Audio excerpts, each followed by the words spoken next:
Hi, and welcome to this edition of Fresh Hope for Mental Health.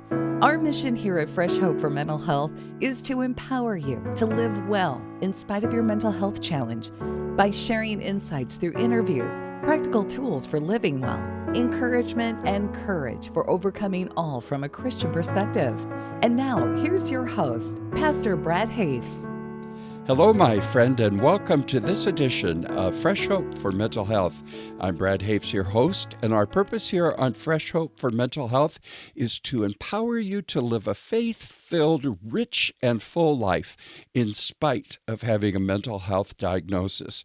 Well, today, my guest is up early in the morning as we're recording this. It's 5 o'clock in the evening, my time, and it's 6 a.m. his time.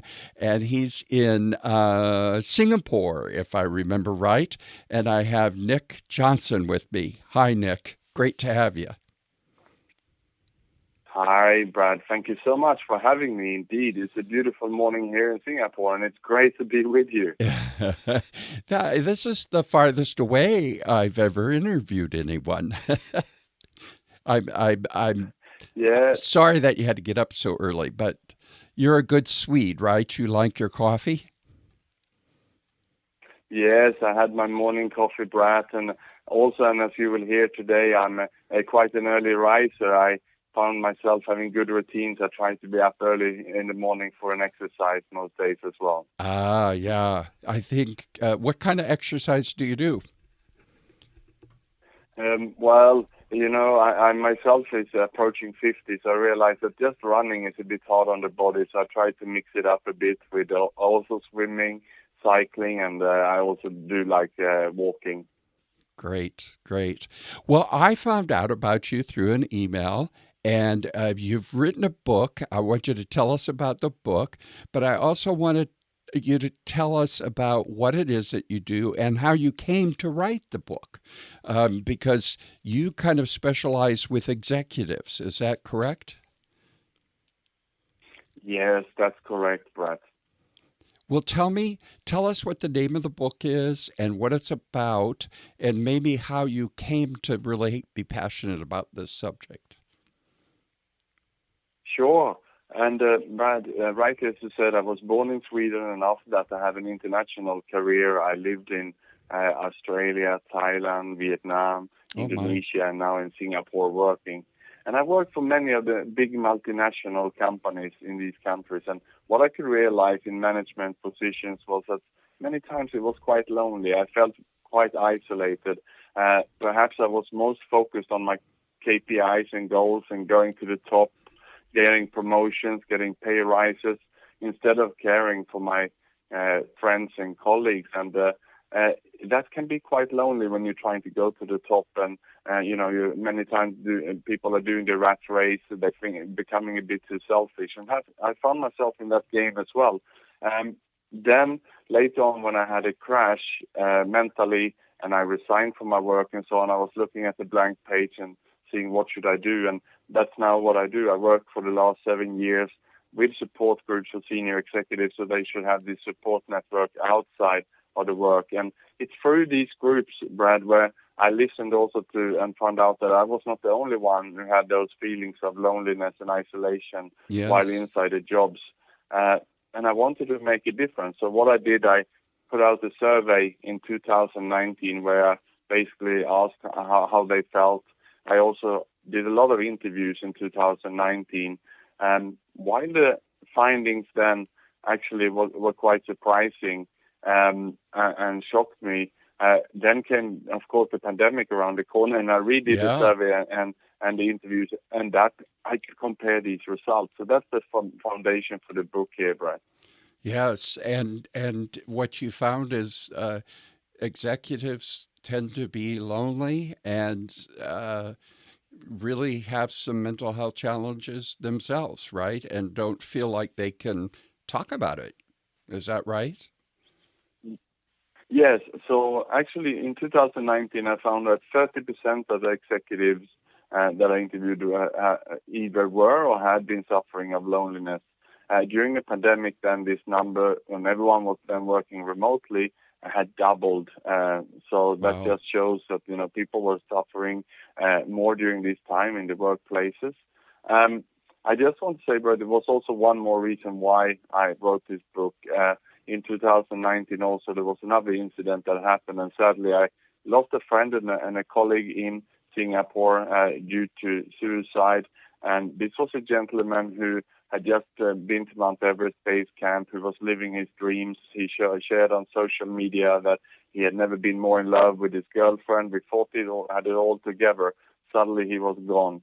And we Wow. were all just wondering whatever happened here. And so my book is also dedicated to him because I realized that if we can just break down the loneliness, and if we can talk to each other, and if we have a good support network, both personally and professionally, then these incidents should never happen.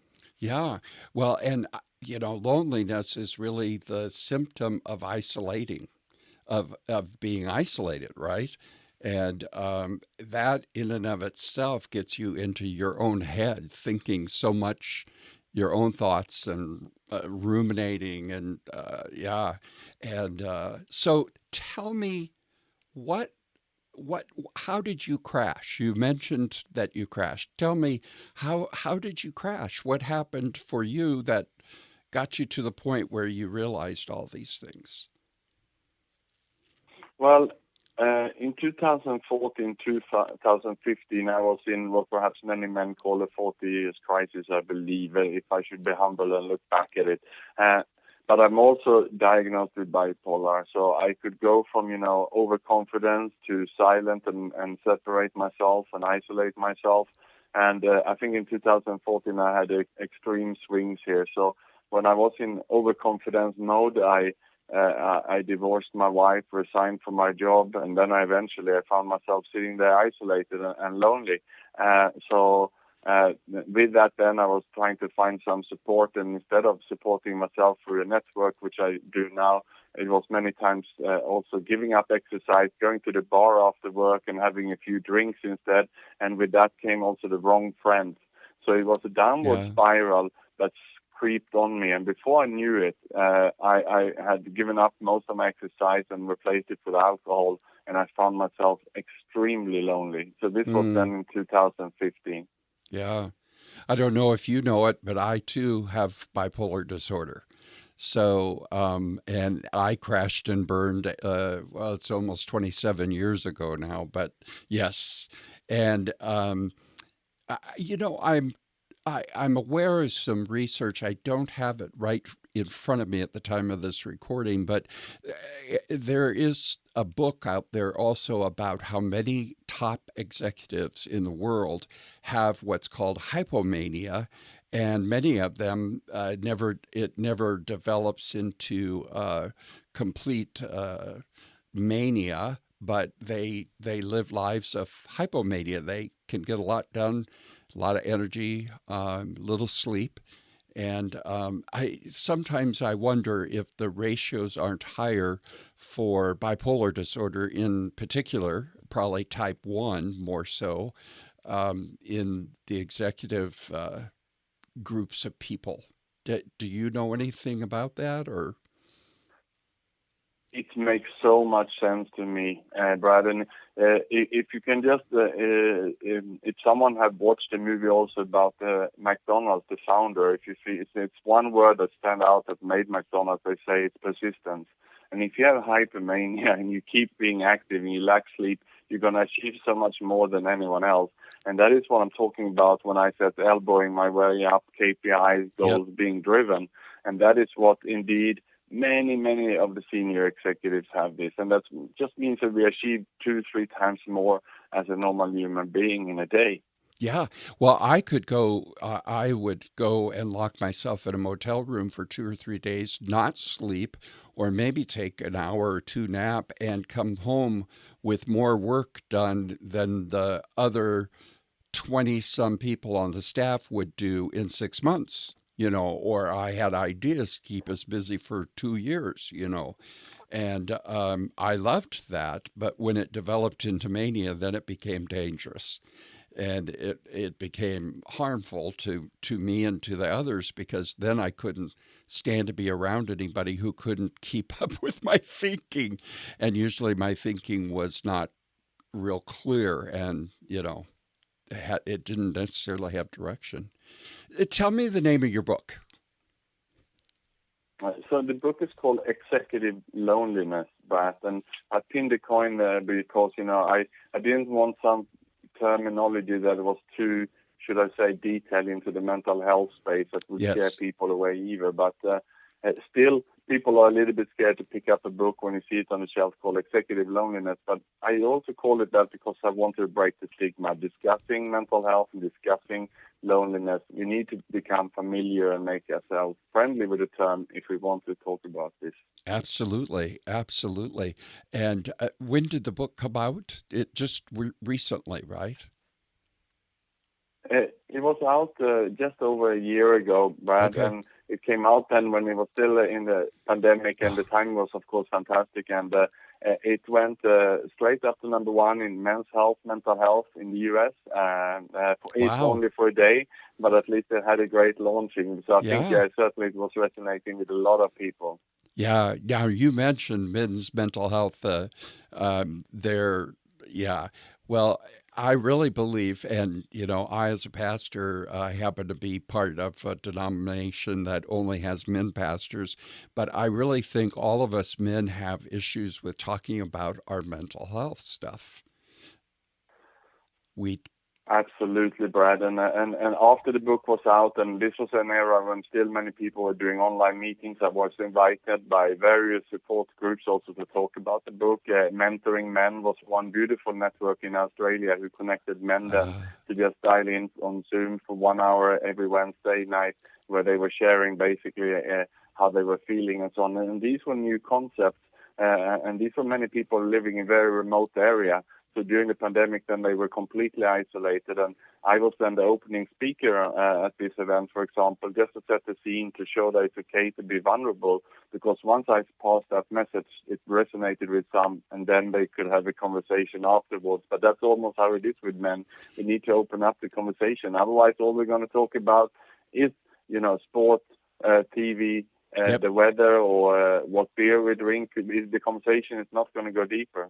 Yeah, they say women will go out for lunch and face each other and talk about their emotions and feelings of what's going on in their lives. And men, we go out and eat lunch, sit shoulder to shoulder and watch the game on TV while we're eating and talking to each other about the baseball game or the football game or the soccer game or whatever. And we never really get to the feelings. So tell me. That's true, Brad. Yeah. Well, tell me, in your own recovery, after being diagnosed with, did you know you had bipolar disorder prior to the crash, or did you find out at that time? And were there other things going on? I did not know it then, and I did not know it during the crash. It's only much later on when I was actually writing the book, when I was also speaking with a lot of therapists and doing interviews of them, and they also did analysis of me. And it was two independent therapists who came up with the same conclusions. So even though the first one I rejected and I was in denial, when the second one also gave me the same diagnosis, it was becoming quite obvious. So I had to face it, which is good. Once you face something, then it becomes your friend and it's easier to move forward. Yeah, absolutely. And what about the alcohol? You had mentioned that you were going to the bar and the wrong friends, and how did that play out?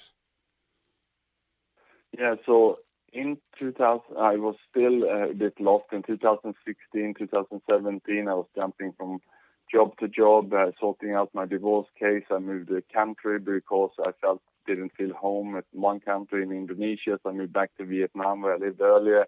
And when I came back there, I didn't have a job at the start, so my only friend was the alcohol, going to the bar and seeing the friends there. Yeah, as you said, watching the sport, not having deeper conversations than that.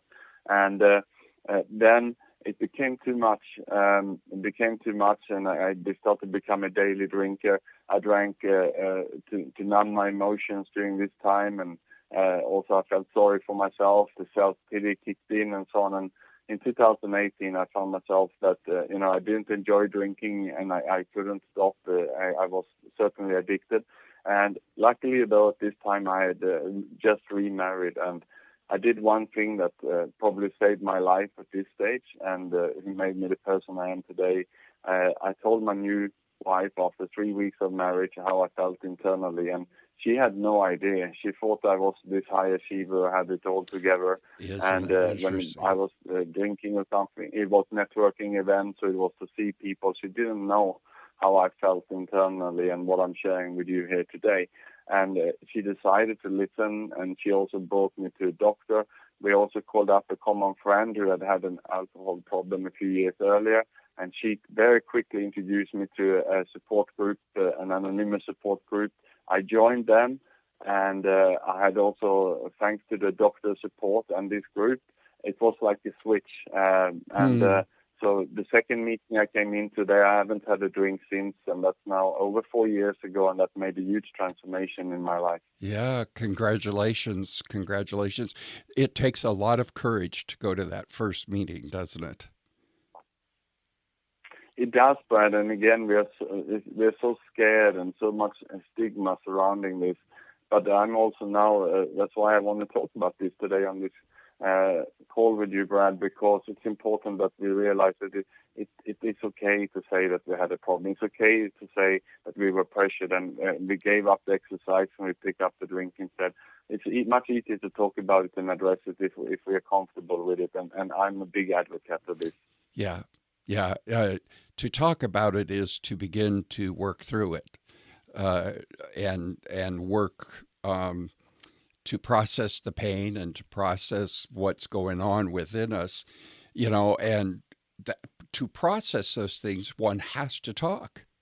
You have to talk. And, many of us try to do it inside of ourselves. And, we weren't created that way.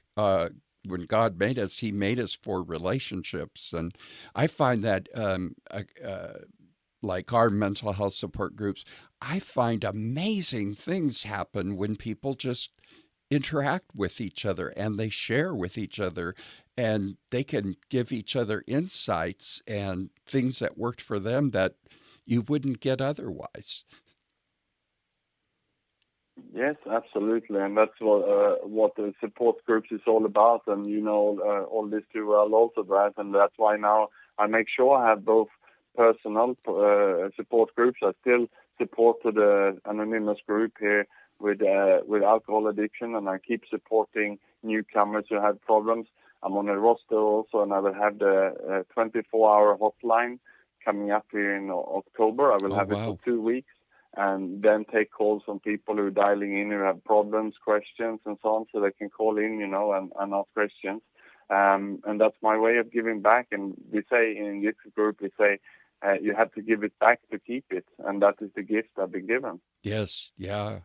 Well, now, if I understood you correctly earlier, you run some support groups or facilitate support groups for executives that are just going and dealing with just being an executive, right? That's correct, Brad. So they are more about the operational challenges that you're facing. We have here in Singapore now, I'm running 21 of these support groups. Oh, so it can be, for sustainability leaders. It can be for supply chain leaders. So it's separated like that, where they can come together then to discuss the work-related challenges, because the pressures they are under at work, who do you bring them to? You cannot really bring it home to your spouse or partner at home and discuss it. They might not know your industry or the problems you're facing, and you cannot talk to your colleagues perhaps, and your boss is the one who's pushing you. So what do you do with those pressures? You have to keep it inside or talk about it, and that's what we do. We facilitate these in a confidential environment. Now, are they all in person, or do you have some online? So they are in person. I've been in person for 1 year now. Of course, during the lockdowns, we had to take it online, but it was not so easy. It was not a deep and meaningful conversation. And our meetings are also half a day. So to sit half a day in an online meeting to talk something deep and challenging is not so easy. Yeah, I find that to be the case. It works, but it doesn't work quite as well. But so That's now, right. if people want to get to know more about you and the work that you're doing, how can they find you?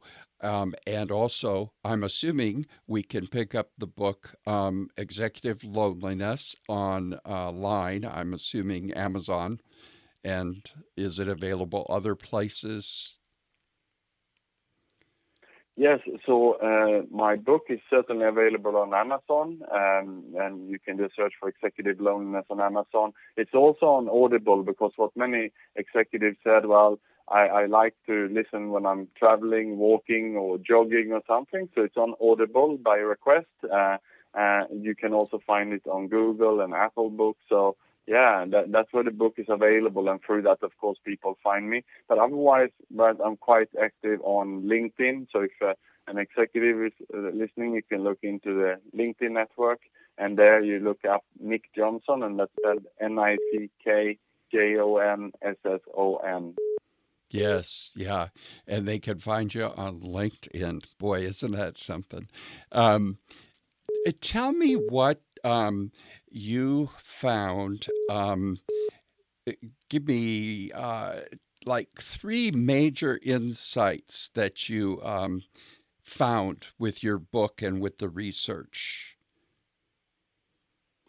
Yes, sure. I think the first insight I shared was obviously the loneliness, the first 30% in 2019 and then doubled during the pandemic. But what I can say just to add to this is that I found also that 84% of the executives would not discuss their mental health challenges with their company. So that means they would not talk to the HR or the boss about their mental health challenges. Yeah. The reason being, when you push them and ask deeper, Brad, is that because they're scared that maybe I won't get the next promotion, maybe this would be negative for my performance. So Yes. that's quite shocking, isn't it?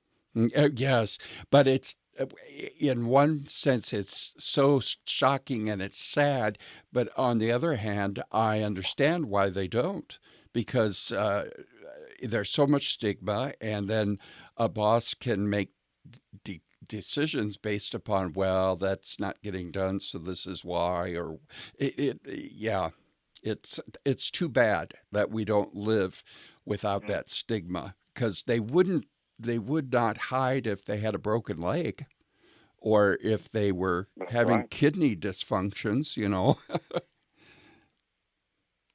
but a broken brain we Yes. don't talk about. Yeah. And I have one more finding also that I did from my research. I found, and this was from the Mental Health Foundation in the UK, also in 2019, who did a similar study. They also found that 75% of people actually don't seek help for mental health issues. So that's related to what you say. So if you have a broken arm, you certainly will go and see a doctor. But if you have mental health issues, 75% will not go and ask for help. Isn't that something? Yeah. And most mental health issues do not get better on their own.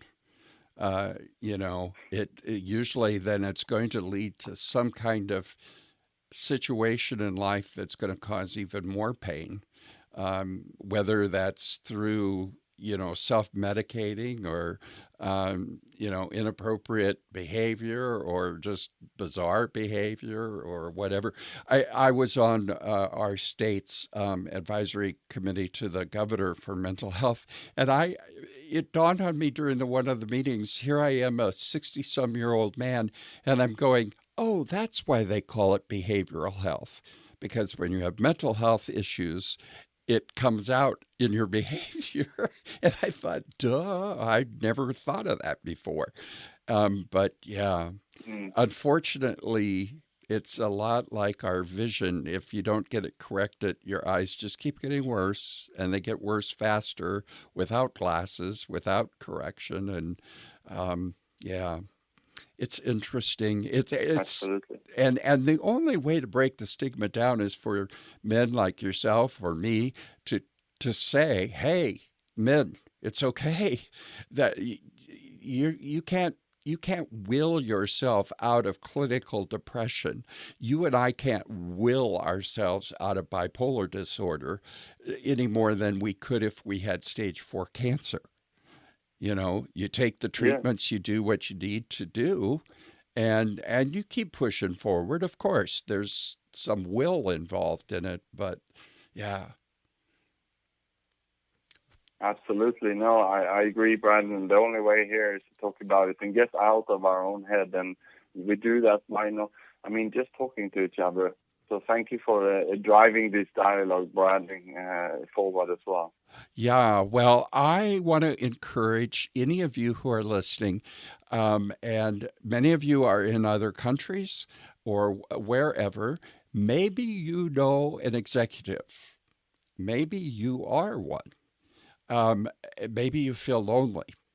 And I would encourage men to get a hold of this book. But it could be women, buy the book, give it to your husband. And I would encourage those of you who are in a church. Many of our listeners are Christians.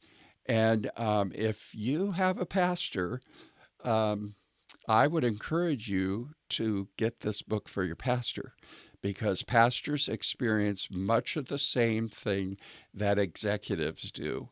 It's lonely, and they're isolated, and they are afraid to talk to not just anybody, including their spouse, about, here we're supposed to be people of faith, and maybe we're having doubts or struggling with loneliness and depression. And so get this book for them. And, soon you'll hear more about the Fresh Hope groups that we're starting for pastors. And it's going to be kind of very much like what Nick is doing with the executives, where you need to be around people that understand you, get you, are in the same business, if you will. Yep. Yeah. So, Nick, if you would just, what would you say to anybody who's listening to this day, as we close, to really say to them words of encouragement? What would you say? They've crashed, and maybe the crash is still happening, or it's just about to happen. What would you say to them today? Well, there's only one thing that I say, Brian, and it's really to talk about it. If you have some feelings on your mind, just think about who can I share with this with. Is it a friend? Is it a colleague? Is there someone out there who you can just share this, what's on your mind with? If you cannot think of someone, go into Google and search for some support group. There's so many beautiful volunteer organizations and hotlines which are free. There's support groups for almost everything these days, and it doesn't matter what addiction, what issue it is. Go in and search it and just pick up the phone and call and just open up your mouth and say, half the problem is all solved within the first 10 seconds of just speaking there. Yeah, I agree. And you'll find out you're not alone, and that there is hope and there's healing. Absolutely. Yeah, I would suspect, Nick, you would say you're living your best life now. Yes, I am indeed. And this is what I'm sharing also in my book, Brad. It's not only about getting well, it's about living a dream that is worth living as well. And actually, my last chapter in the book, which I will not reveal too much about today, but it's about finding your purpose. And it's very much related to the work you do as a pastor as well. It's about then as an executive, many times perhaps they will have too much ego, be too much of themselves. And it's about asking yourself, is it something bigger out there? Is it some power which is greater than myself? And it's about finding that. And that is really what takes you to the next level. Wow. That's cool. I need to get a copy of that book.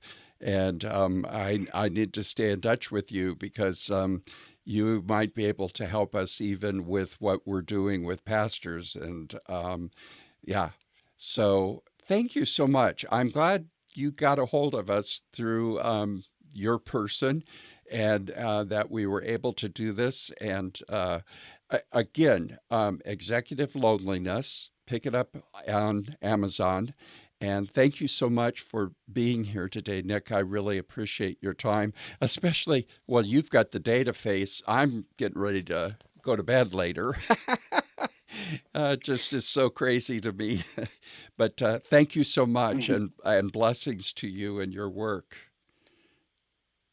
Thank you so much, Brad. You have a good evening. Thank you. Well, my friends, that's another edition of Fresh Hope for Mental Health. As you can guess, you can find us in all the places of social media and all those kinds of things. And we'd love to connect with you. Maybe you have some comments or questions. You could always email me at pastorbrad@freshhope.us. I read my own emails and we'll answer you, or we'll take you up on the topic that you'd like to hear about. We have videos and all kinds of things on YouTube and Facebook Live programs. In fact, we now have a program every Thursday evening at 7 p.m. Central Time Zone. So I don't know what that would be in Nick's time zone, but maybe 8 o'clock in the morning. Huh? And 7 o'clock on Thursday night, Central Time Zone, and it's called Living Well.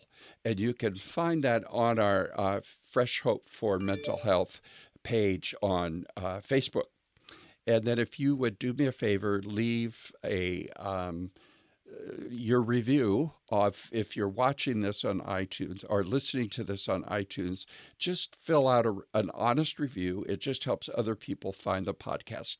Be sure and tell your friends about the program.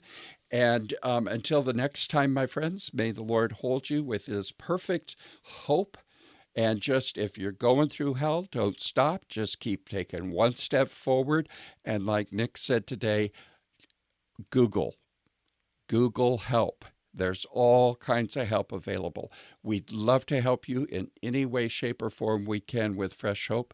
Just let us know. We have groups all over the world, as well as we have groups online. So anyway, God bless you. Until next time, I'm Brad Hoefs, your host. This has been Fresh Hope for Mental Health. You've been listening to Fresh Hope for Mental Health.